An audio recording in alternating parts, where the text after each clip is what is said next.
Hi, I'm Stu. I'm one of the co-founders of Scenery. We're here at the London Coffee Festival.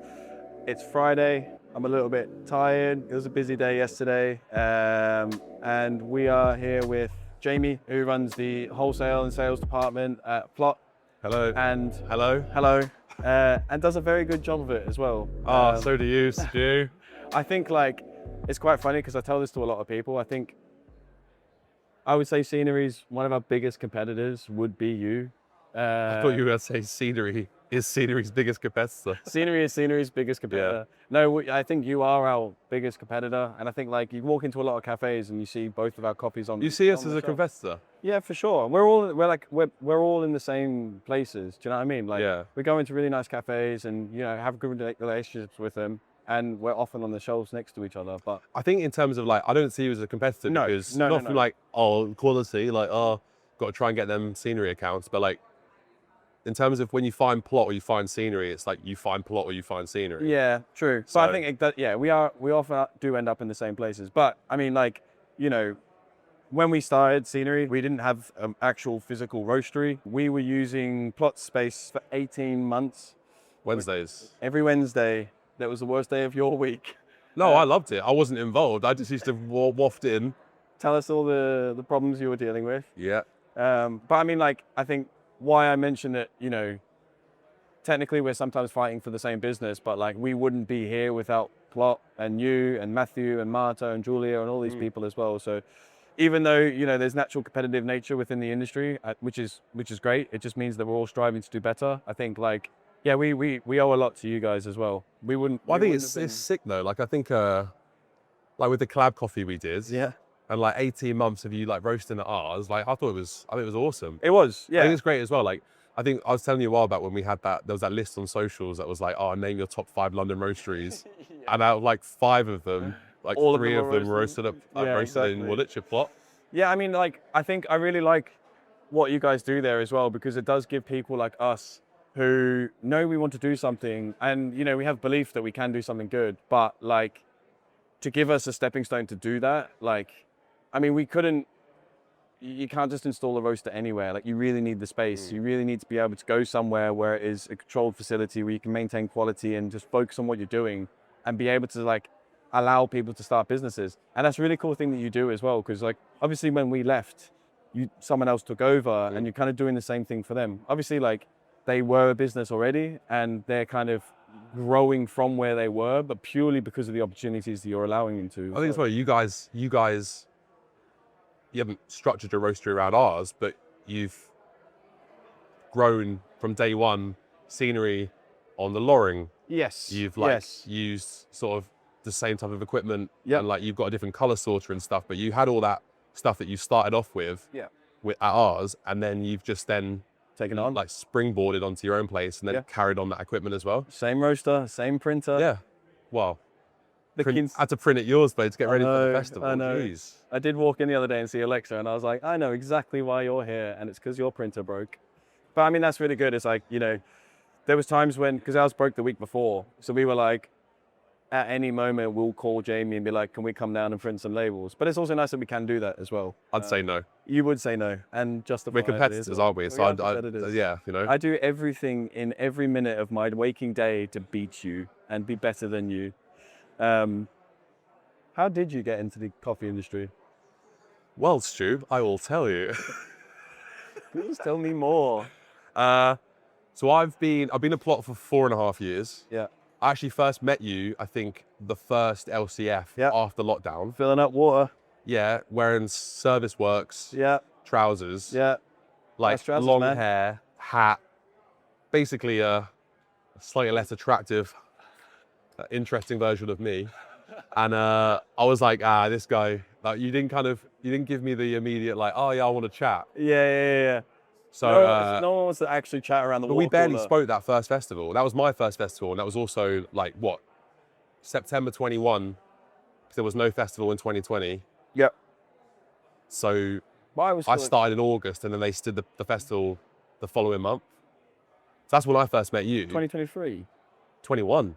21. Yeah. Oh, really? That was the first LCF, I think, after the pandemic. Right. Okay. Because 2020 was a write-off. I think they just sped it up.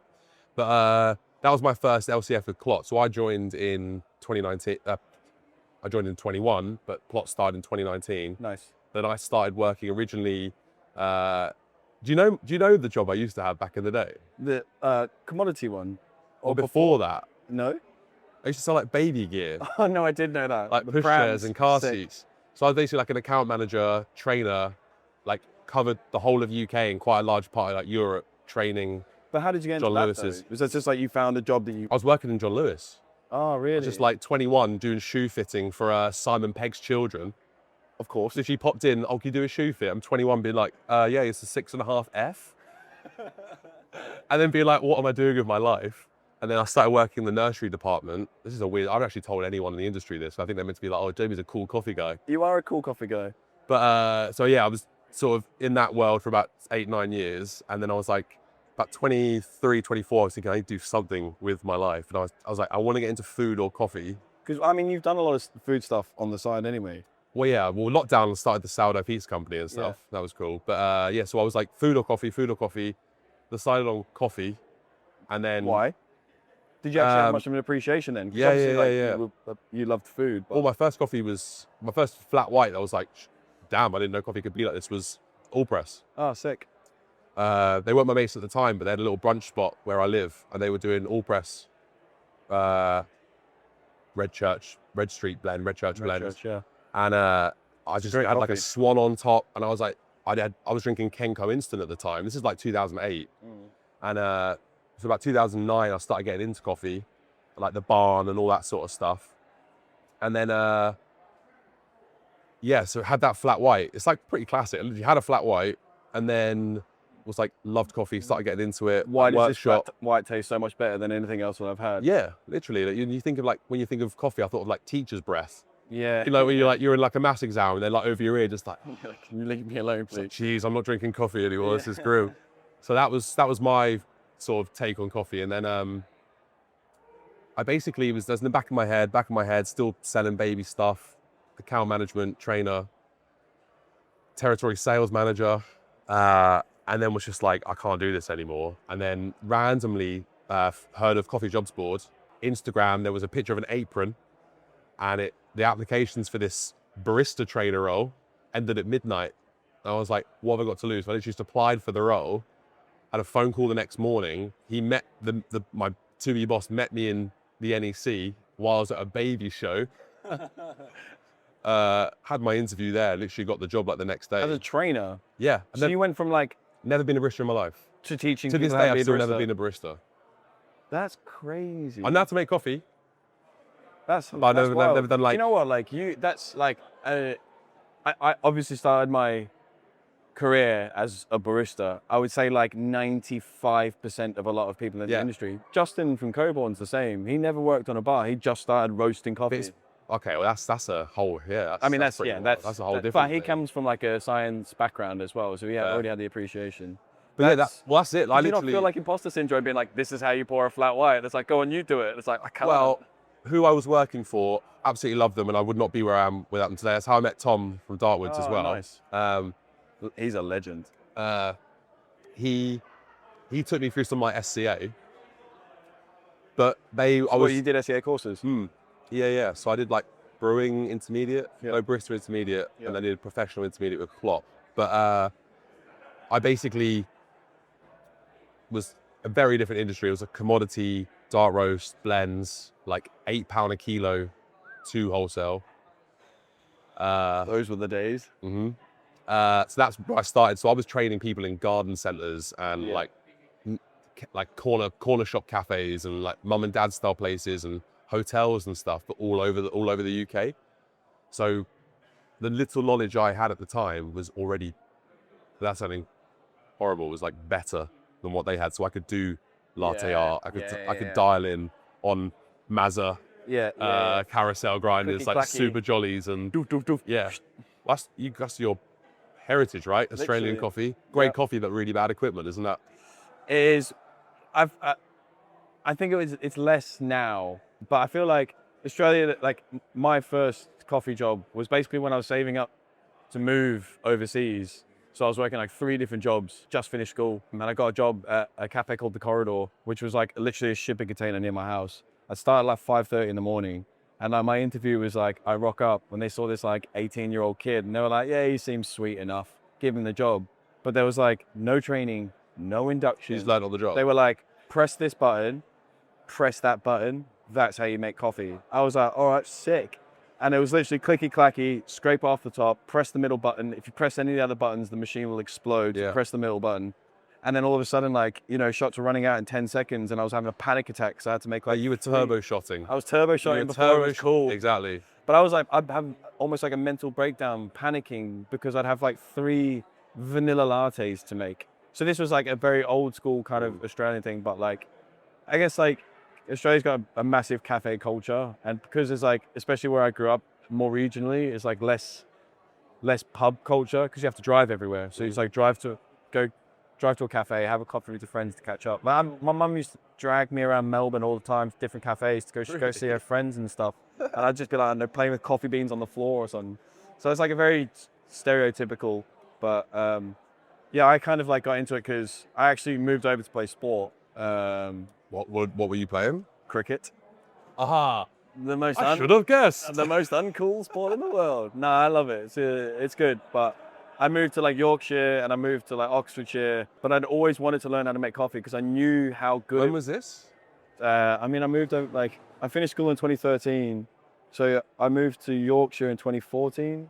So I was making coffee in about 2012. But like. So you got to the UK about the same time I got into working in coffee. Oh, really? Yeah, because basically I was like, if I know how to make a cup of coffee, then I can go over, I pack up my life and just move to a random village in Yorkshire. And you can call your mum and be like, Mum, I'm a barrister. Yeah, my dad always. I'm a barrister, man. He would much prefer me to be a barrister than a barista. But like, I knew that you could jump in and out of cafes and work like that as well. So it wasn't like when I lived in Oxford and lived in Yorkshire, I got different jobs. But when I finished playing cricket in Oxfordshire, I moved to London with my girlfriend at the time. And I was here for like maybe 6 weeks, 8 weeks. In London? And I was here for like 8 weeks and I spent 2 weeks, spent all my money, had nothing left. And I was like, I need to get a job. So I was like applying to loads and loads and loads of cafes, which is quite funny because I still sometimes drive past them. And I'm like, if I had got a job there, I wonder like where I would have ended up. You might still be playing cricket. I might, hopefully not. But I actually ended up in this amazing cafe in West London on Portobello Road called Farm Girl. Farm Girl. Farm Girl. Yeah, like Rose and Anthony, the owners, they're like very, very, very sweet people. And I wouldn't be here without them because I was very open and honest. I was like, look, you've got an Aussie cafe. I'm Australian. I can make coffee. I couldn't make coffee at all. And I was like, but I'm leaving in 6 weeks' time to go back to Australia. And they took a chance and they gave me a job anyway. Because also I was like naturally quite good at chatting to people. So they were like, if you just, look, we know you're lying to us, you can't make coffee, but you're good at talking to customers and that's what we want. So literally I spent 6 weeks working there full time. And I think by like 10-second shots, middle button. I changed the system for them. Turbo shots. By like the second last day before I left, I like finally cracked how to make coffee, how to dial in. They were doing like double rizzies with like big old creamers. I was like pouring latte out, finally nailing it. And then I was like, all right, see you later. I'm moving back to Australia. Fair. And she kind of said to me, she pulled me aside, she was like, if you ever want to come back, like just tell me when you're arriving, turn up the next day and you've got a job. So then I went back to Australia and like got a stress fracture in my spine playing cricket, had to give it up as like a 20-year-old, 21 maybe. And I was like, I can't do this. So I moved straight back to London. How'd you get a stress factor in your spine? Cricket's a brutal sport. But you just stand around, just like, what's the word you shout? How's that? How's that? I only learnt that word like last week. I'll teach you how to play cricket. It's like, I think I played crazy golf once. I hit it way too hard. It was just like 12. You mean 4? Yeah, that. I couldn't think what the word was. Like, I'm not very sporty, you know. But like, bless Rose, like I literally messaged her the week before, being like, I'm booking a flight back to London. She's like, when do you land? I was like, I land Monday. She's like, turn up on Tuesday. So I literally rocked up, jumped behind the bar, started making coffee again. And I worked there for like 8 months. And that was the first time I went to a roastery. I went to the roasting party in Winchester. Our account manager was a guy called Will, who owns Roots now. He was like Okay. super Oxford sound. guys. Yeah, really sound. Really nice guy.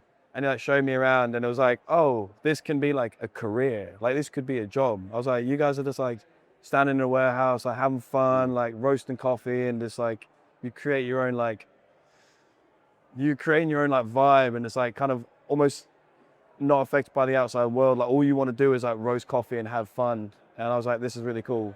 So that's when I kind of became passionate. But then Rose would like, whatever you want to do with us, like if you want to grow, blah, blah, blah. But like naturally I got to a point where I was like, I can't learn anything else. I can't do anything else. I have completed coffee. I have mastered the craft. But no, she was like, go to Caravan. She's like, don't go anywhere else. Go to Caravan. They're an amazing roastery. Well, the Caravan's what my mates based a lot of their cafe on. Oh, really? When they opened in like, when I had the all press flat white, they Nice. based a lot of their stuff on Caravan in like 2009, 2010. Yeah, they opened in 2010. Yeah, it was like really early on. Like, and even like in the tableware, the aprons, they did a lot of like. They're like, you know, there's obviously a lot of roasteries that were around before them, but like, they made coffee really cool. Like they were doing some fun things. They were getting like crazy Panama Geshes and putting them on like guest espressos that like 120 pound a kilo. And yeah, whatever. Like it's just have some fun. So then yeah, I worked there for like what 7 years. Oh wow! I didn't realize you were there for that long. Yeah, I had a year as a barista, and then got pulled to the roastery. And even in that year, I was still really learning how to make coffee. And then they became head trainer. So I did training for like 3 years before moving into like wholesale and sales. Wholesale sales. Wholesale sales. Wholesale and sales. That's like, well, yeah. Why? We had a I similar didn't path. yeah. Similar path. Apart from I wasn't a barista. I You basically skipped I like got 2 years of graph. yeah. I just did like the fast track without Do you know what, like, the sweat. Like you learn a lot by teaching people how to make coffee as well. Because like some things you don't really think about when someone asks you a question, you're like, oh, I've not like thought of that, but it makes sense to do this. And you kind of like almost teaching yourself as you're giving advice. Like, Yeah, especially I think as well, like your ego's in check, as is mine. So like, if you don't know something, I would never Yeah. like. I mean, that's trick important. someone or Yeah, not just be like, yeah, just do this. I have no idea what No. I'm talking about. that's like that was I massive kudos. Like the roastery I work for was Beamworks, so they're based in the Midlands. That's who I kind of cut my teeth with in the industry. David and Darren, like, I took a pretty like sizable sort of pay cut to enter the industry, but I had no experience, so it was like fair dues. And then I was there for 4 years. And that obviously like, 18 months. That was the pandemic, and then I was drinking all this coffee throughout the pandemic, like Caravan, Workshop, Kiss the Hippo, Plot, had all this stuff, and then randomly Plot were looking for someone in wholesale, Oh, really? and I was just, what have I got to lose? Like, I didn't feel capped where I was, but I was like, I don't want to be drinking dark roasts. You're moving like, away just from espresso. I want to drink filter. I want to drink single origin. I want to drink sort of specialty stuff like roasted and QC'd and everything kind of in-house and everything like that. So I didn't expect to get the job, and I think they were already quite late in the interview process. But yeah, I had a couple of interviews with Barney and Matthew, so the guys who founded Plot. Not you. You You didn't found Plot. No. did you? Okay. Because I think Good to- people good that good to know. I think I think it's like your scenery from Plot. Scenery Well, from your Plot. scenery from Plot. I mean, Stuart look. from Scenery. Yes. I'm Jamie from Plot. Yes. So like we are within reason, like we are quite big faces of the Well, brand. A lot of the time we are the face of the brand because our role is so forward facing all the time. But then obviously for you can say, oh yeah, I founded it. But for me, I'm like the OG member now, apart from Matthew who started it. But yeah, like Are you employee 001? No, but I'm employee 5. Right. But it was during the pandemic, so it was like some part-timers, and then it was almost like no business, like wholesale just dropped off a cliff. Plot was like only operated for about 7 months called the pandemic. That is a brutal I think time they to start a launched roastery. in April 2019. The LCF, they launched here, which is quite cool. Yes, they literally operated for what, 7 or 8 months? And then pandemic hit. Only managed to really get through it. Barney, Yeah. FCB, his Legends. sister company, we did white label for them. So that's the only reason we managed to like survive that. And then the icon stuff. The icon stuff is quality. Like, it's not necessarily stuff that you sell loads of. And, you know, the coffees that we have, we've definitely referred to them as like the icon coffees. Do you know what I mean? Because like, Well, don't, that's our name. have you trademarked it? Yeah, we just launched a coffee called Tutti Frutti. It's like, you don't necessarily sell as much of those coffees, but like they are always the best representation of like what you guys Oh, do. yeah, 100%. But also Well, really good during a pandemic, and you've got. Well, that's the stuff I was drinking. I was drinking a Slurp Rare. Do you hear about, do you know Slurp? I don't know if they're going anymore, but they Slurp were a subscription, I think in Sweden. They would get all these stand out and they got all these different roasteries and they'd source coffees and send out. So I was subscribed to that. And that was like 35 euros a month. Right. And then I got Icon. I had one of the Icons and that like switched me on to And you're Plot. like, this is sick. And then, randomly, I feel like I deserved the job, but obviously I thought I knew quite a lot. Then I joined Plot and I was like, I know nothing. No, I don't think we'll ever know everything.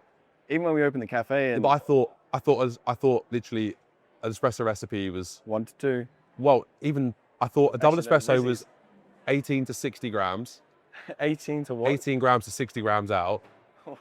And then I thought a double ristretto, which was flat whites, is like 18 grams of full. You basically stopped the shot early. That was my knowledge. I was like, oh, you're set in them ways. Came to Plot, I was just like, holy hell. Yeah. But Plot hadn't really had anyone in wholesale either. So I literally walked into that role, loads of training, loads of account management, loads of sales, but no direct coffee sales. I was mainly doing training with Beanworks. And then it took me a while to like really get an understanding of like, how do I work this industry, and obviously finding out how competitive London was. Yeah. Not as competitive back then, but hella competitive now. Absolutely. And we had very few main wholesale partners. It was a lot of guest accounts, Yeah. but almost nothing like, apart from FCB, nothing really. You had a few smaller ones, but nothing. But it was a really fun opportunity, like just to join and actually create a wholesale program how I wanted to. Yeah. But what's impressive with you is like you've kind of changed a lot of like just being, we get Plot in once a year to then being like main stage in a lot of cafes because they can see the consistency and they can see the quality. Someone said yesterday, actually, it's quite nice. Obviously, when people say something, is it actually... Take it with a pinch of salt. Yeah. They were like, oh, there's been a real shift in the last like 18 or 2 years of like, we only used to really see you as guests and now we see you more as house. And I'm like, damn, that's pretty cool. Yeah, I mean, I feel like I'm actually, because I don't know about you, but your like, work, I get bad imposter syndrome even now. Oh, mate. I'm just like, what on earth am I doing here? Yeah. Why does anyone want to listen to what I have to say? Yeah. I mean, we're kind of going through it now because obviously, like, we're coming up to 3 years old now, which is crazy. Like, sure, we do great coffee, but like, people don't often, actually, sometimes, people don't necessarily see that we are set up to be a really good roastery in terms of not just coffee and not just quality. You know why that is though? It's like my background in caravan and stuff like that. Like, yeah, but you also also like it's I think the independent, like I don't know, you guys are pretty strong on SEO, but like the smaller independent ones like us and stuff as well. But like I feel like Plot's always been like a coffee person's coffee roastery, and I think scenery is kind of a similar thing. Like if you're into coffee, you probably like scenery. Yeah. But when you're looking like startup people, like people want to start a cafe or a business that sells coffee, we can get berries very quickly underneath like the big boys, which makes sense. They've been around for 15, 20 years. 100%. But that's a tough thing because you don't appear. Yeah, and I think like, I completely agree. And I think it's because they think a lot of the bigger roasteries who have been around for longer have the infrastructure to support them on every level. But it's like, we do because we need it. Like, we can't survive without it. Come on, please. But like, we're in a stage now where I guess you were maybe last year or even the year before, where it's like, we are a lot of people's guest roastery because some people, like, there's a lot of people who have never heard of us. So then they come across us and be like, they might be the first in their area to have scenery in, but they'd never take the risk to have us as like a house supply. So they'll be like, yeah, we'll get him in, see what it's like. And then it might be nice. It will be nice, obviously. Moose is very good at what he does. Maybe. And then that's going to be a recurring thing, by the way. Yeah. I'm just trying to keep you down a little bit. Just keep you. You need to keep me grounded. But I think like what we've seen is over the 3 years, it's like some people who are like, we never get the same roastery twice, have come back to us, which is really great. And I think hopefully in a couple of years we might get quite a few more house accounts because they're like, what we are good at is, sure, we are good at making a cup of coffee, but we're also really good at, like, we've got a lot of empathy as well. Like, we want to help people. Well, I think that's why we get on. Yeah. Like I don't. That and bikes. Huh? That and bikes. Well, you made me buy a PlayStation 5 and a gravel bike. Like, I don't even know who I am. I'm just trying to look like I'm you. just trying to You're become look you. like me. You're gonna start shaving your head. You need to grow your hair. Yeah. Well. Nah. But no, I think that's why we get on, and like Sorley, Legends. and Matt and some like real decent people in the industry, because the industry's like, it's sick. Like my mates aren't into coffee and stuff. Like, I don't know about your mates, but like my mates, I tell them I've gone to like a cupping, they're just like, oh, what's that? What are you talking about? Yeah, they don't really care. Like, they will just grab anything. I went on the stag do to Edinburgh and then went to Lowdown, and then we went on the hike the day before. Everyone was like dying the next day. It's a wholesome and I stag just do. dragged everyone to Lowdown. Hiking, arguably one of the better coffees in Edinburgh. Yeah, like sick. This is a couple of years ago, and then I'm just there drinking like pour over and chatting with Paul and all this sort of stuff. And all my mates just like, what are we What's doing this here? guy doing? Yeah. And then I like hang out with people Can like we go to you, the and pub? it's sick. Not that we barely talk about coffee half the time. Yeah, well, I think that's also it as well. I think, you know, there's a lot of us who are very like-minded, but like, I guess you're kind of the same. It's like, sure, we really appreciate coffee, but we also like what we do away from coffee. Like, our roles are great. Like, we've got, I mean, I would say the most fun job in the industry. What do you say when people ask you what you do? Ignore the founder bit. Like, what do you say? I kind of just say wholesale. Like, That's boring, man. I know. When people ask me what I do, I basically just, because you say, oh, I look after wholesale at a roastery, like the concept, you realize people's worldview of coffee is unbelievably small. Yeah, so yeah, you yeah. try and talk about anything else that's just not Starbucks, Costa, the chains. It's like, what? It's like hard to comprehend. So most of the time I literally just say, I go to coolers, like, I'm not going to swear. I go to really like sick coffee shops, hang out with cool people, drink great coffee. I mean, if someone asks me what I do and I don't know them, I just say I'm in the coffee industry. Yeah. Because, again, as you said, like, if you start breaking down what we do day to day, it doesn't have, people are like, how is that job and how you get paid for it? But then, like, I guess you have specific examples. Like, Are you paying yourself now? Huh? Are you paying yourself now? Finally. Like, you know, the cafe that in Waterloo that's just opened up last week. Yeah. It's like, you talk about like the stuff that we've done together, like helping them get up in the ground, and like, oh, that's really cool. Like, we can have quite big impact in someone's business, career, life, passion, all these things, and help them get up off the ground. And then you can step away and be like, obviously, like, you're helping them do something really, really cool, and then they go off and like do amazing things. And it's like, yeah, I got to be a part of that at the start. Like, Well, this is it. I think like, well, the whole like, there's a weird level of like coffee consultation as well, Yeah. like I mean, that's workflow, kind of- bar setup, it's kind of our power, job. plumbing, all of it. And that's not like a thing we charge for. It's No. part of the whole service. But my pipe dream would be to open a little cafe. does pizza. Huh? It does pizza. That would be pretty legit. But with all the openings of new customers and stuff, and all the planning and all the equipment, and sort of speaking to different manufacturers and Doing your sleep. design and being involved with that, like, I kind of I don't want to open a cafe anymore. No, you basically Can't wait you're, to leave the you're, industry. huh? Can't wait to leave the industry. Oh, I'm done, man. Yeah, but that's like, I can kind of live what I would want to do eventually, Yeah. maybe through other people. Yeah. Yeah, I mean, for us, it was like, you know, we're really fortunate that, like, I got to scratch my itch of having a cafe. And it is really... You've done it all at once, the roastery and then roastery cafe, And a bakery and a kitchen. bakery, kitchen. And, yeah, it was brutal. And I'm knackered, but it's great. Like, it's cool to be able to, like, walk into a space and, like, overhear someone just be like, wow, this coffee's really good. And you're just like, yeah, nice. This is Because nice. you stole a member of Plot. That's why. Ooh, look. No comment. No comment. Phil Matthew next as well. Maybe. Marta, No, you need to keep Matthew. Like, we need to keep Matthew. you need to keep Matthew. Yeah, no. Matthew, well, Matthew's the founder of Plot. Not you. Marta is amazing. She's an absolute weapon. She needs to not work as hard as she does often. She's great. Good, she's like, great. you know, she's our first roaster, like, besides Moose.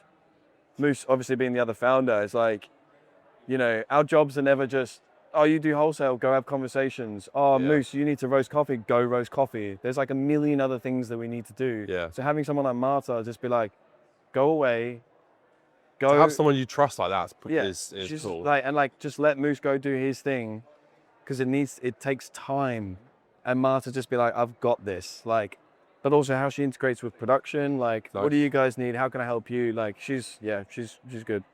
We're so How many lucky. people have got in your team now? 5 in the roastery, and like probably like 20 all up with the cafe, kitchen, The roasting steak team. The roasting team, 5, 3 on production. Damn, yours is many as QC. us. We've got Charlotte on QC, and then Marta. 2 in sales. 2 in sales now, as of yesterday. We're growing, mate. Man's needs We're a salesperson. Yes. Yeah, but I mean, like, we're still figuring out what we're doing. We're never not figuring out what we're doing. Dan came in on like day 1. He was like, why don't you guys do this? And we all kind of like looked at each other. We're like, oh my God, are we stupid? Like, why aren't we doing this? Like a really basic thing. Really, really basic.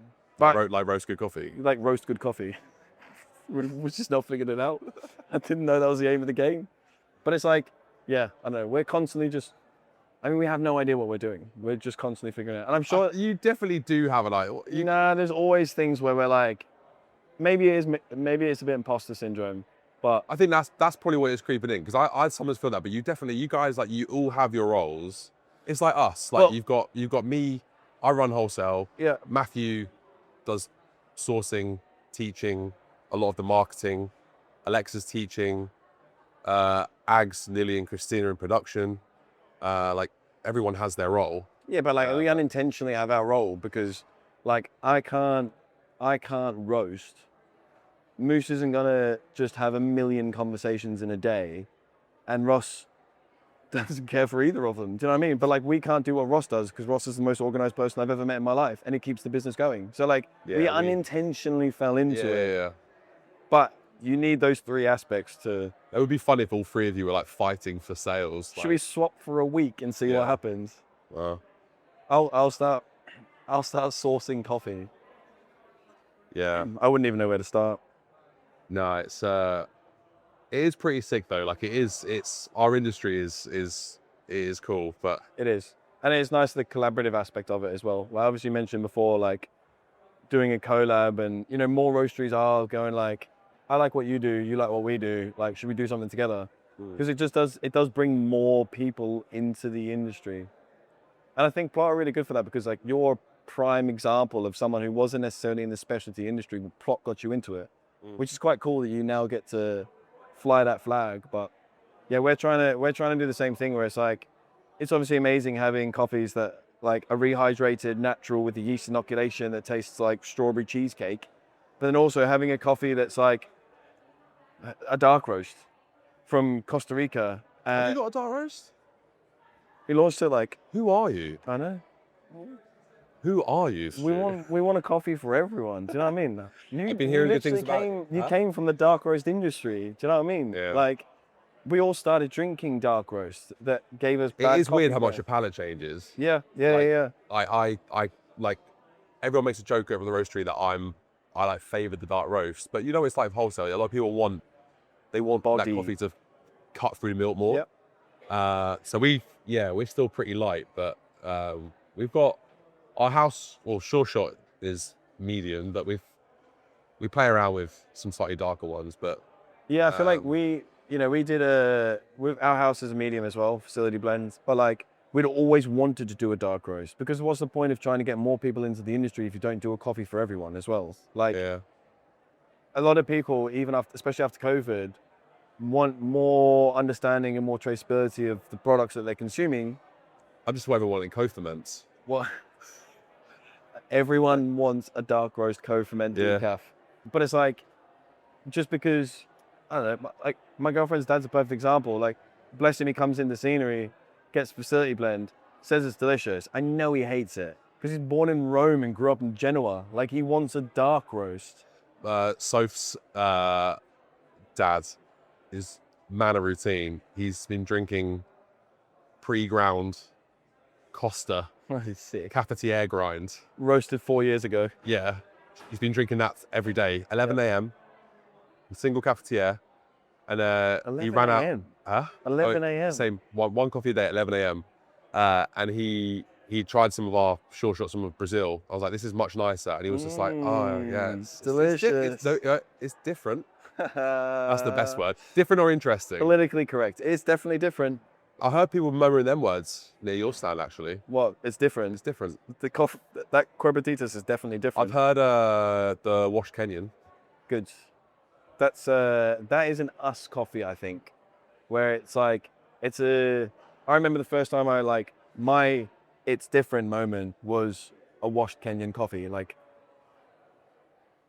10 years I don't ago. think what mine was that wasn't like a flat white. I think it still stuck with me. It's probably just like, it feels a bit basic, but it's like natural Ethiopian. Yeah, well, Like it's one or blueberry. the other. Yeah. It's either a banging juicy Kenyan or like a natural Ethiopian. It tastes like blueberry muffins. Yeah. But I remember doing a cupping at Caravan, like tasting coffee, I'm like, tastes the same, tastes the same, tastes the same, tastes the same. What is that? And it was a Kenyan coffee. Yeah. And I was like, I didn't know there could be a difference. It's like the first time you do a wine tasting, it's like red, red, red. This one's white.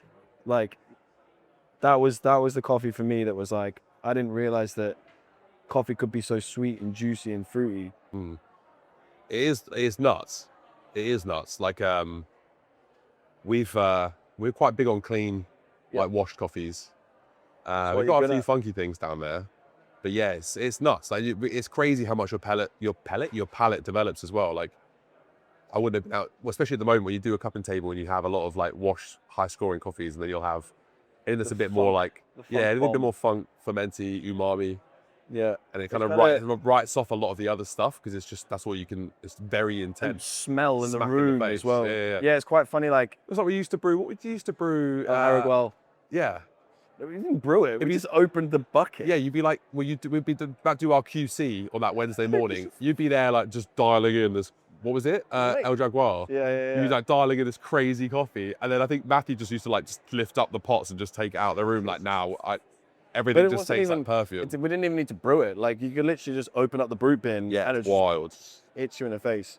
It's like a different style of coffee, but yeah, that's like, it's quite interesting. Like, because we're brewing 7 different coffees and we kind of split them up into like different levels of intervention. So there's like super low intervention, like a washed Peru, the washed Kenyan. Yeah. But even those two are very different, but we're very much focusing on intervention all the way up to a sous vide enzymatic geisha from Panama to a rehydrated, natural yeast inoculated Colombian sidra. And people going like, that's nice. Oh, that's different. What is this? As they go all the way along. So I'm really looking forward to the consumer days on the Saturday and Sunday. Well, this is why we run Tutti Frutti. Like it's you can do a single shot with a full like 6-ounce flat white, and last year I did that reaction video, everyone's faces when they first had it for the first time, and it's silly. Yeah, it's like, but is it coffee anymore? Like it's so heavily processed. People's reactions are the same, and on the consumer days it goes nuts. Yeah, but because I've done London Coffee Festival 10 times now.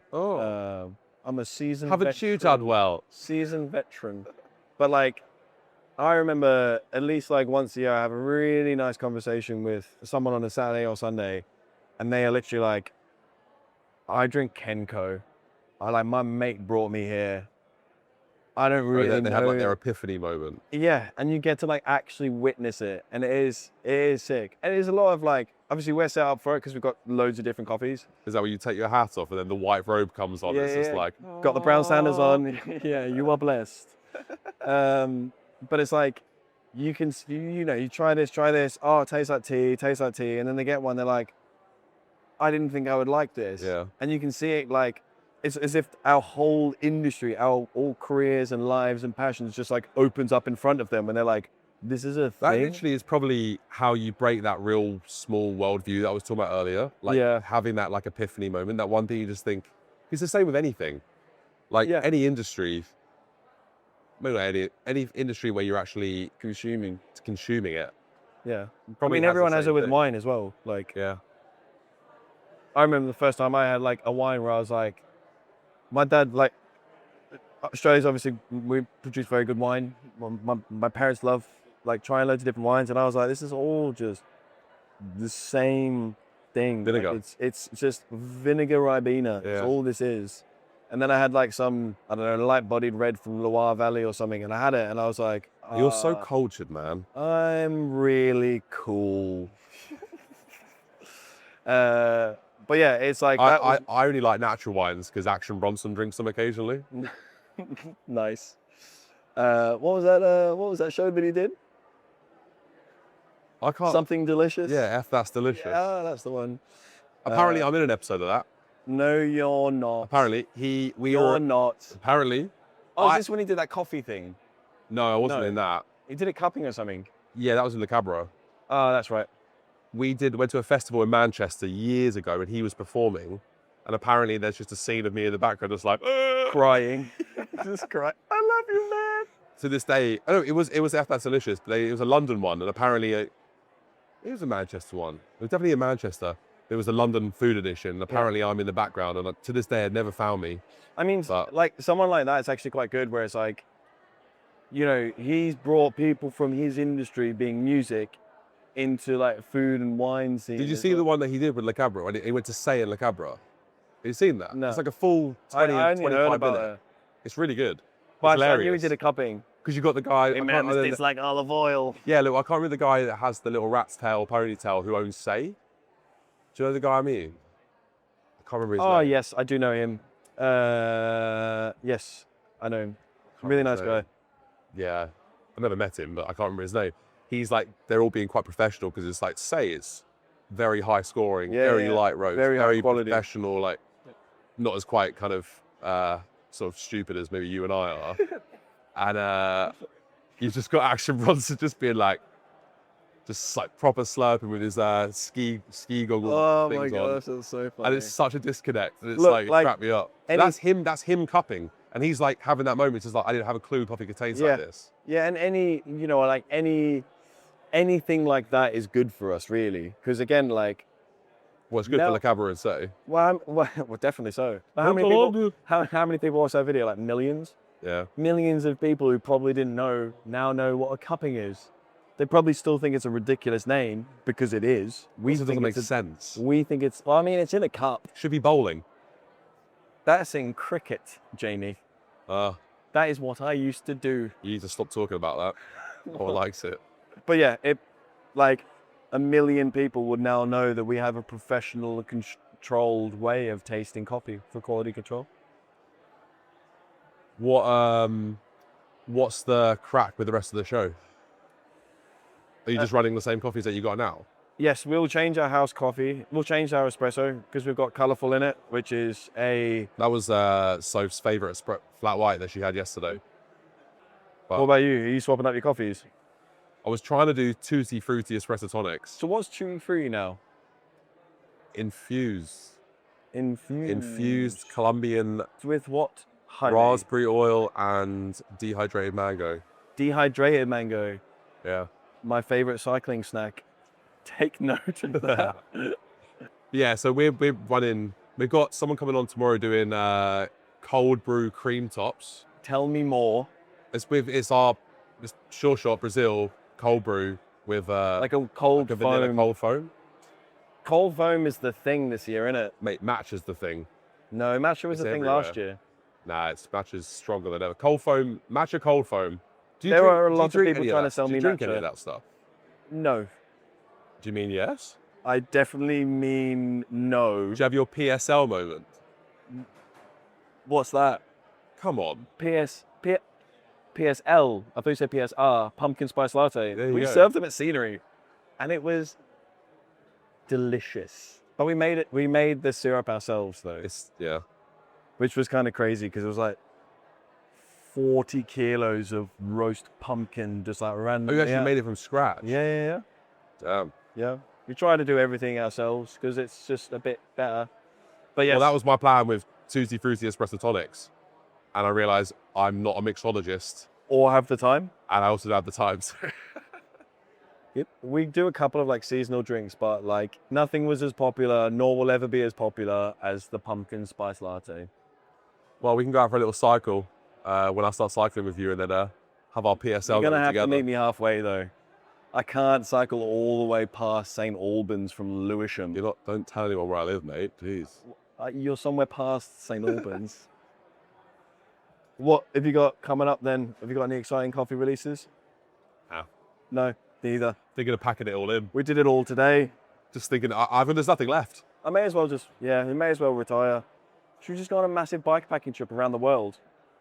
Mobile, Put a Linear Pedaling. Mini on the back, sponsored by La Marzocco, and serve coffee all around the world. Do you know my first boss is a caravan? He's from Auckland. His name's Tane, legend. what? Tane. I thought you said the name of the dude who did Guardians of the Galaxy. He's New Zealand. Oh no, he's Kiwi. They're not all the same, Jamie. He moved back to New Zealand with his wife, and he cycled home from London, from their flat in East London, cycled all the way to Auckland, New Zealand. Does his bike float? I mean, there are things called boats, dude. It took him 2.5 years. Did he just not want to see his wife for a while? His wife was there. Oh, with him? Yes. Oh, They went together. Okay, They fair. call themselves the world spokespeople. Obviously. So, I know you just got a bike, but like I haven't even ridden it yet. The seat's too hard. The things in the wheels are called spokes. Oh, okay. I didn't realize you said that. So world spokespeople. And they had an amazing time. But yeah, very good roaster. But it was when I was doing my I was still a barista and I was hanging out at the roastery caravan. Frida was doing QC. Frida's a genius. So I hang out. You're not our Frida, Right. Origin Frida. And she would be doing green quality control and stuff like that. So I'd go on my day off and just hang out with her. And Tane was like, look, if you're going to be the kid around the roastery that's annoying everyone, you got to do an hour of production. And I was like, that's completely fine. I've never been so scared and impressed by someone in my entire life. Wait. Tane, great dude. But yeah, it is really nice to chat to you. Yeah, man. A genuine thanks as well. You've been a massive help for us, getting us off the ground, telling me you should chat to this cafe, you should chat to this cafe, and Yeah, but that's it. It's there's a select few people that I've genuinely you're an actual mate, and if I can help, nice. then you need all the help you can get. So I do need all the help I can get. I will take everything you've got to get. no, it's good, man. I'm literally, it's there's even here. It's you must get asked. Oh, what's the recommendation? It's just Yeah. people want you. They want you to give them an itinerary. Yeah, It's yeah. well, I just go scenery. Just go scenery. We've got the same thing at the cafe. It's where should we go next? And Yeah. point them in the direction of all the other great coffee shops in the area. Nice. It's great. Thanks for listening to the London Coffee Festival's Founder Stays On podcast. We hope you enjoyed hearing these incredible stories from the people shaping the future of specialty coffee. Don't forget to subscribe, share this episode, and follow us on Instagram and LinkedIn for more behind the scenes content. See you on the next one.